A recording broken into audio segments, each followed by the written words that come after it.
world presentation.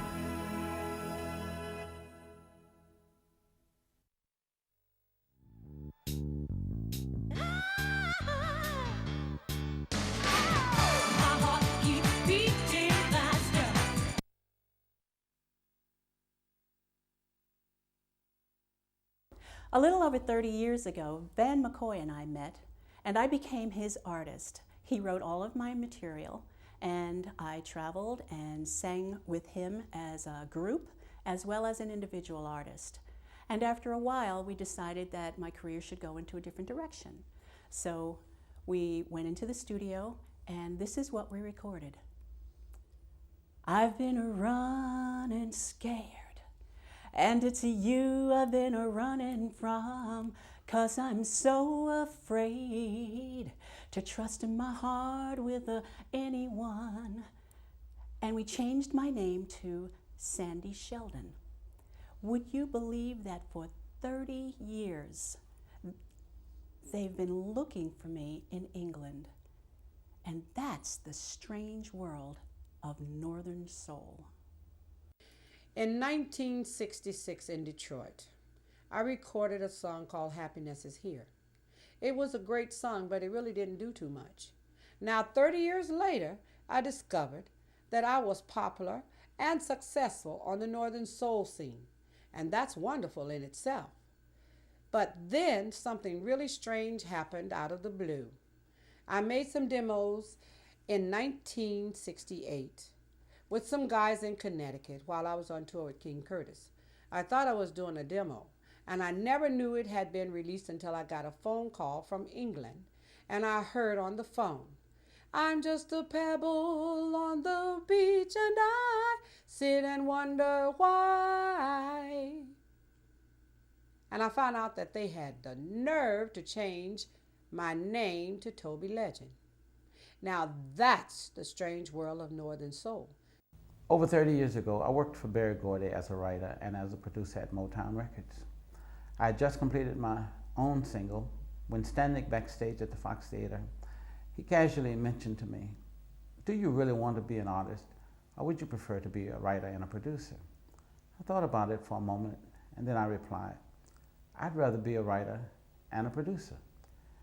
And so he proceeded to destroy all of the records, and then I found out there are two that remained. And would you believe that somebody from Scotland paid £15,000 to own it? Here I am on bended knees, I'm laying my heart down at your feet. Now, do I love you? And that's the strange world of Northern Soul.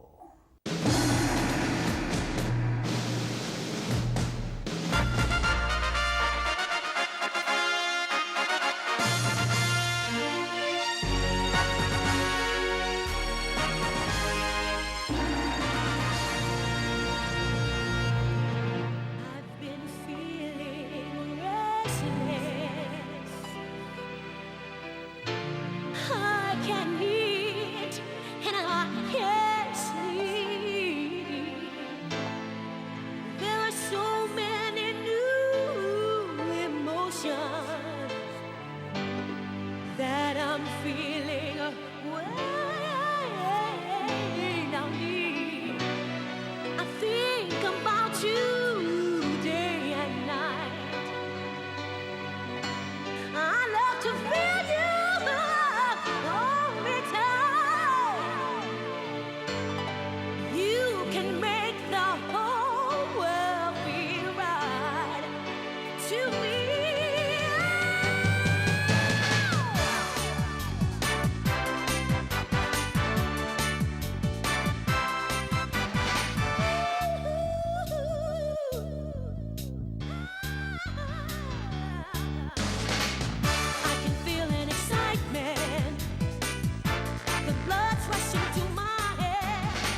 I was there at the dawn of the Northern Soul scene.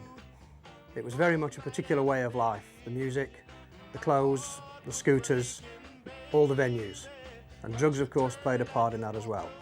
The clothes were specifically based around some Ben Sherman shirts, Levi jeans, Lee Riders, brogues, suits, which were very much a part of it all, particularly when we went dancing in the evenings. We were soul rebels, and Saturday nights we'd travel to the Manchester Wheel by train from Blackpool. Going to the Wheel every Saturday was a pilgrimage. That was the place we needed to be, that's where the action was, that's where the music started. One of the important things to remember about this underground cult was that here were we, just white boys, very heavily involved in black music. We were pretenders to some extent, but we thought nothing of it. This was the music that we loved. We wanted to pretend that we were black. We danced as though we were black. We even sung as though we were black. The music was special, the clothes were special, the people were ideal. And everyone's idea on a Saturday night was together from different parts of England to, if you want to look at it, look, it was their shrine. It was an absolute magical evening for all the sounds. Everyone was happy, specialised drugs, specialised music, special people. It wasn't a cult, it was a secret sort of society, if you want to call it. It was the beginning of designer mods, the modern generation that wanted to be involved with it. The music was extra special, and still is to those that was actually there at the time. The fashion was the start of what you call, the leading up to now, what we call designer clothes. Ben Sherman's and Mohair suits, you identified yourself. Every other Tom, Dick and Harry were rockers in leather, and you knew they weren't into it. They'd be into anything else but Northern Soul. Once upon a time in Detroit, there was a key moment in popular music history. The session musicians of Motown Records, and that's Benny Benjamin, James Jamerson, Earl Van Dyke, great players, produced rhythms which were absolutely ideal for dancing. And really, you could say that was the birth of disco music. They certainly had an on-the-floor sound, which became really the sound of young America, and eventually international popular music of huge popularity. But time moved on. By the 70s, that particular sound was all but forgotten. New styles of black music had come along. But it wasn't completely forgotten. Of all places, it was very popular in the north of England. DJs came out of the clubs and began to play these records. And as they began to explore the music of Black America, they went deeper and deeper into it. The sounds they found, the records they found, were by not very well-known artists. In fact, they were by the Temptations and the Supremes who weren't. In other words, unknowns who just wanted to be stars, who made a record or two, couldn't give up their day jobs, and drifted back into complete obscurity. Back in the early 70s, I found out about this thing called Northern Soul, and I decided to write a book about it. Unfortunately, the book never got written, but I'm fascinated now that all these years on, Northern Soul is coming back into focus because it never died. And it's a fascinating story. Thinking about Northern Soul now, I'd say it has produced some of the most amazing stories behind the music of any type of music. And this is the strange world of Northern Soul. 7 days is too long to wait till Saturday comes back around. 7 days is too long to wait till Saturday, and my heart starts to pound again.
There's one thing that I always used to say, and that was, my life is my soul and my soul is my life. And it was just as if like you lived for the weekends. You know, there was nothing else that was important at that time.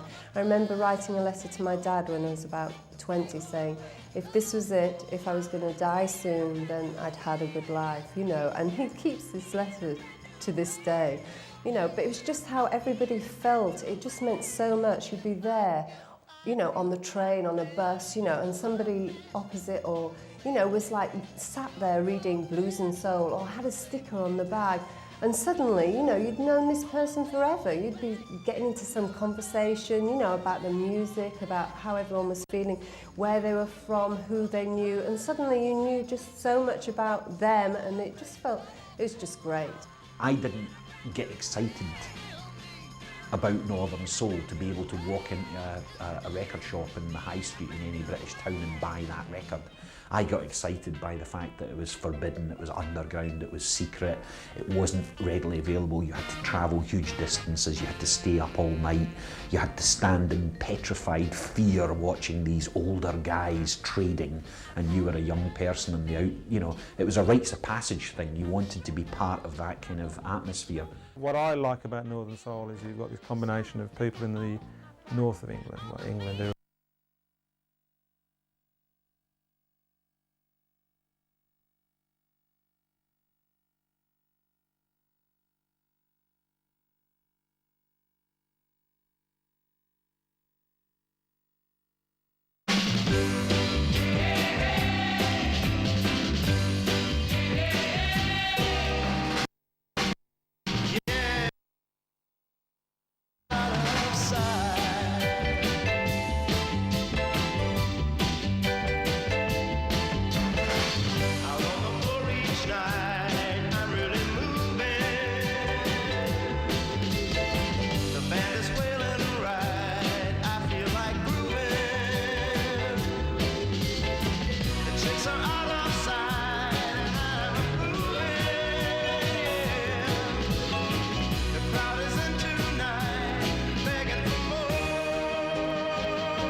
I honestly think that the rarity and the price of the records and the demand that is created on the Northern Soul scene by various DJs from whatever era, I actually think that overshadows the record. I sometimes think that people don't actually analyse it for a piece of music rather than it's going to cost them £1,000 to buy it. The artists, for whatever reason at the time of making these records, they had dreams, aspirations, they wanted to become famous, they were trying to emulate the stars, the big stars at Motown, Stax, Atlantic, these types of people. Because they were Motown-esque records, if you like, they had a similar sound, they didn't have hit records with them. It doesn't make them bad records, and this is probably why the Northern Soul scene enjoys them so much, because they were failures, basically. They were commercial disasters at the time. And we get off on records which weren't hits. Once you're into it and once you've committed yourself to it, the emotional investment that you make is so huge, it's nothing you can ever get away from. It's always there. It's about a way of life. It's about having respect for the culture of Black America.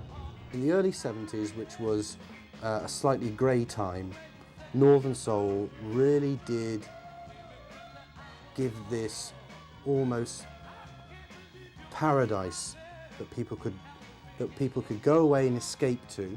Other people that had money could escape on holiday, Spain, somewhere like that. I couldn't afford to do that, but I could escape to Wigan.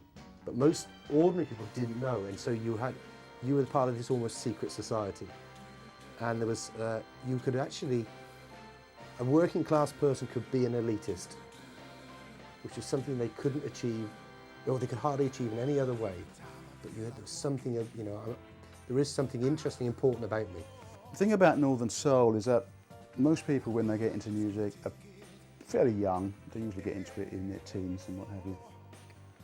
And then they go through a period when they're very much into soul music or R&B or rock and roll, whatever it is, reggae. And then they leave it for various reasons. They get married, other priorities come into their life. But with Northern Soul fans, it seems as though once bitten, it was there throughout their lives. And even when they got married, they had children, but they came back. They came back to their roots, basically. And that Northern Soul streak continues to run through them, and it will be with them till the day that they die.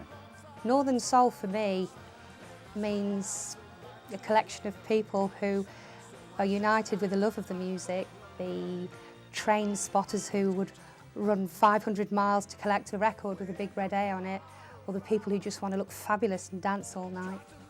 It's a passion. I just used to buy Kent albums and stuff, and then I think it was when I went to an all-nighter at the Ritz in Manchester, and there were all these guys about with their boxes of 7 inches, like buying and selling. I was like, oh, go and have a look, see what they've got and stuff. And then the guy DJ, and I don't know who it was, don't know whether it was one of the casino DJs or something, but he was playing, and I'd never seen a club DJ like doing what they did before, where they talk in between the records and things, because I suppose, I don't know, having kind of grown up going out to techno clubs and stuff, and it was seamlessly mixed, and then you just hear that the guy's got some stash there, and he'll just go, I've been looking for this record for 30 years, I got it this week. And then it kicks off, and it'll be some really good tune, and you just sort of, at the time you just sort of think, oh, it's probably worth looking for. The one thing Northern Soul was to me was always angst in the lyric and the melody, always. And I never saw a song that became a classic on the Northern Soul that didn't have angst. They had to. There was some Northern records I didn't get, and I think that's true of every musical genre. There are certain areas, no matter how you're into, you didn't get.